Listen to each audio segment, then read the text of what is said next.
Samajwadi party के राष्ट्रीय अध्यक्ष अखिलेश यादव उत्तर प्रदेश में होने वाले 2027 के विधानसभा चुनाव का आगाज रथ यात्रा से करने वाले हैं। सितंबर के पहले हफ्ते में वो समाजवादी पीडीए रथ यात्रा निकालने वाले हैं। राजनीतिक गलियारों में चर्चा है कि विधानसभा चुनावों से पहले शुरू होने वाली इस रथ यात्रा की शुरुआत अखिलेश यादव हिंदुओं के किसी बड़े धार्मिक स्थल से कर सकते हैं। ओडिशा के पुरी में विश्व प्रसिद्ध भगवान जगन्नाथ रथ यात्रा के दौरान गुरुवार को भगदड़ जैसी स्थिति पैदा हो गई। इस घटना में 2 श्रद्धालुओं की मौत हो गई, जबकि करीब 100 से 150 लोग घायल बताए जा रहे हैं। जानकारी के मुताबिक श्रद्धालु बड़ा डांडा यानी ग्रैंड रोड पर भगवान जगन्नाथ, भगवान बलभद्र और देवी सुभद्रा के रथों के दर्शन और रथ खींचने का इंतजार कर रहे थे। इसी दौरान भारी भीड़ के कारण अचानक धक्का मुक्की शुरू हो गई, जिससे भगदड़ जैसी स्थिति बन गई। कई श्रद्धालु गिर पड़े और अफरा तफरी मच गई। मौके पर पहुंचे स्वास्थ्य मंत्री मुकेश महालिंग ने इस घटना को स्टैम्पीड मानने से मना कर दिया है और एक मौत की बात कह रहे हैं। घटना के तुरंत बाद police, Odisha disaster rapid action force और स्वास्थ्य विभाग की टीमें मौके पर पहुंची। घायलों को एम्बुलेंस के जरिए पुरी जिला मुख्यालय, अस्पताल और अन्य चिकित्सा केंद्रों में पहुंचाया गया। प्रशासन ने स्थिति पर जल्द काबू पाने का दावा किया है और भीड़ को नियंत्रित करने के लिए अतिरिक्त सुरक्षा बल तैनात किए गए हैं। हालांकि प्रशासन की ओर से अभी तक घायलों की आधिकारिक संख्या और घटना के कारणों को लेकर विस्तृत बयान जारी नहीं किया गया है। मामले की जांच की जा रही है।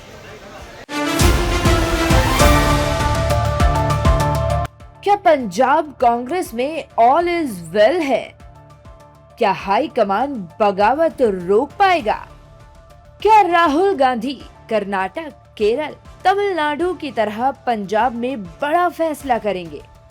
ये सवाल इसलिए उठ रहे हैं क्योंकि पंजाब कांग्रेस में जारी घमासान अब दिल्ली दरबार तक पहुंच चुका है। बेनतीजा बैठकों के दौर के बाद राहुल गांधी के विदेश दौरे से लौटते ही हाईकमान ने मोर्चा संभाल लिया है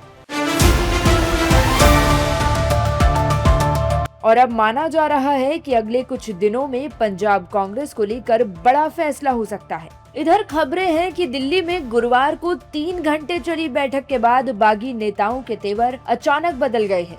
केसी वेणुगोपाल के साथ हुई इस बैठक में चरणजीत सिंह चन्नी, सुखजिंदर सिंह रंधावा, परगट सिंह, राणा गुरजीत सिंह और विजय इंदर सिंगला मौजूद थे।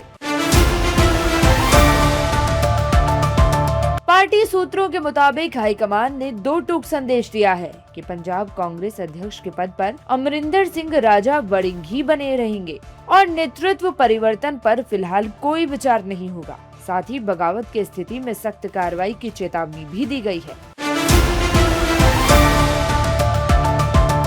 सपा नेता आजम खान के सबसे बुरे दिन जारी हैं। अब आजम खान के ड्रीम प्रोजेक्ट जौहर यूनिवर्सिटी पर बुलडोजर चलने की उल्टी गिनती शुरू हो चुकी है। पहले सत्ता के नशे में आजम खान ने नियमों को ताक पर रखकर जौहर यूनिवर्सिटी में 38 अवैध कमरों का निर्माण कराया था। अब सत्ता के जाते ही इन अवैध कमरों पर बुलडोजर की नजर पड़ गई है।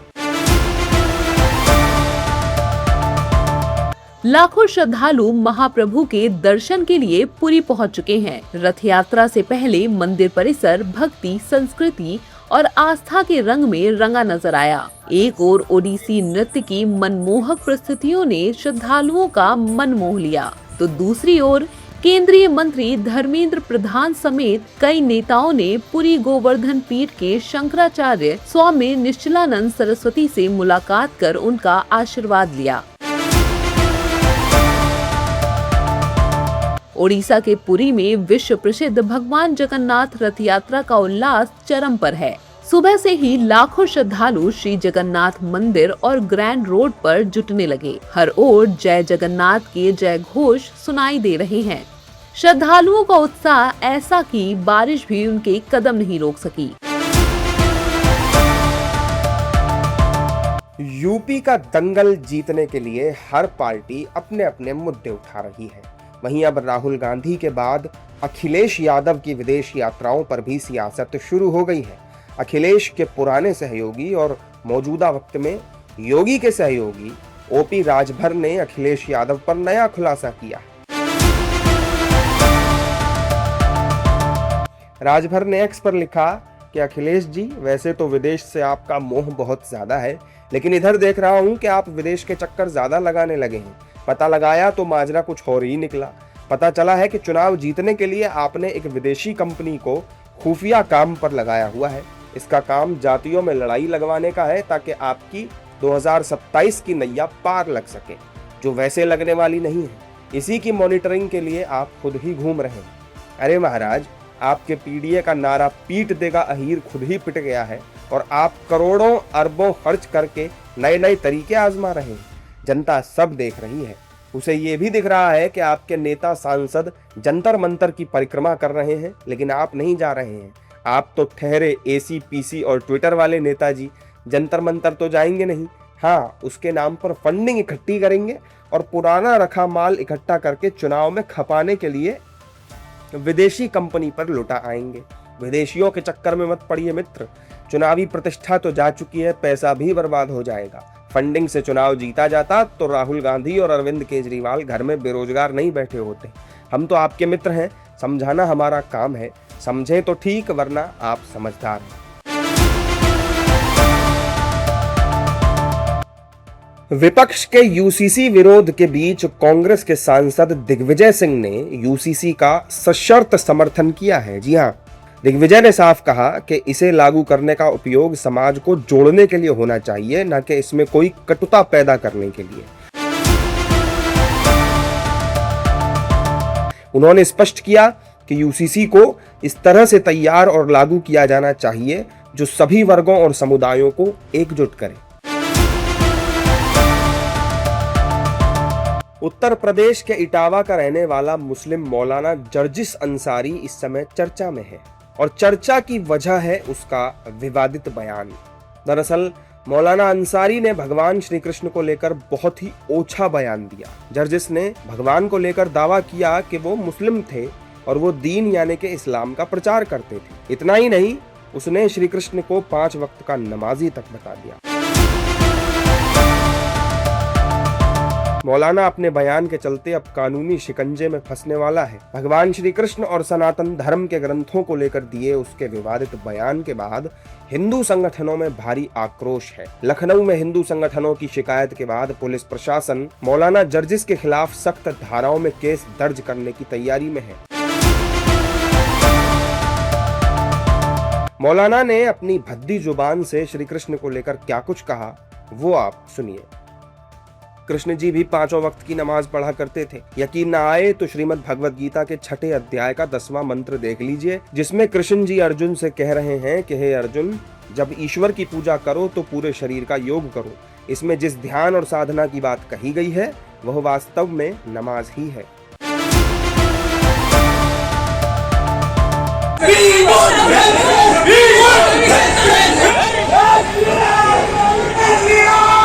छोटे बच्चों के नोट्स पे कलमा पढ़िए, सूरा फतेह पढ़िए बोल के लिख रहे थे।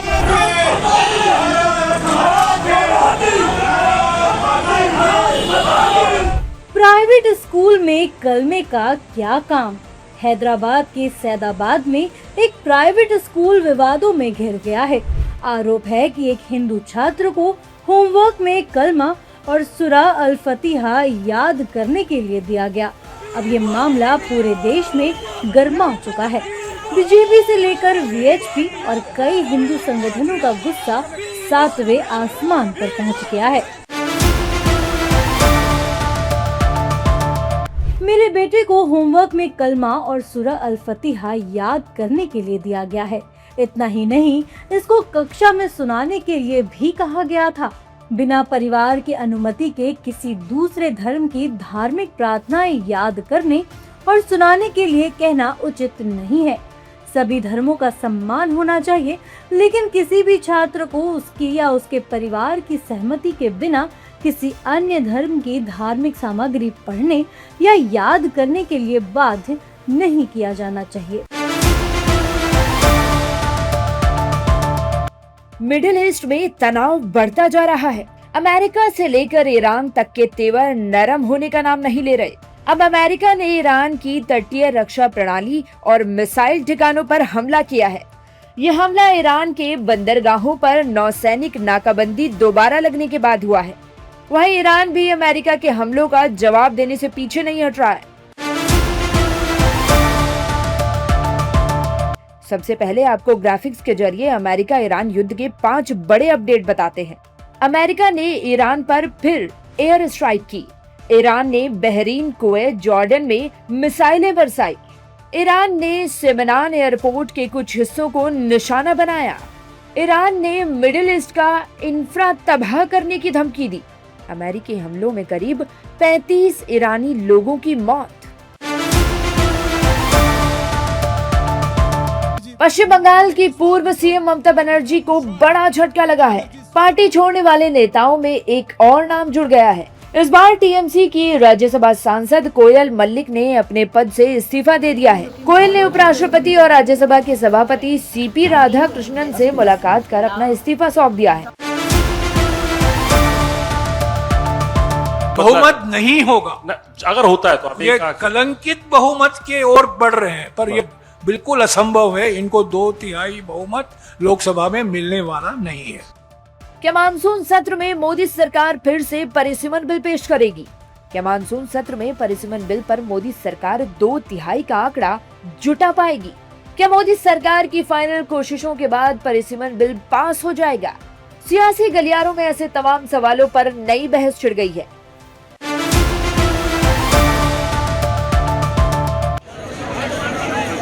पुरी में आज सुबह से ही श्रद्धालुओं की भारी भीड़ देखने को मिल रही।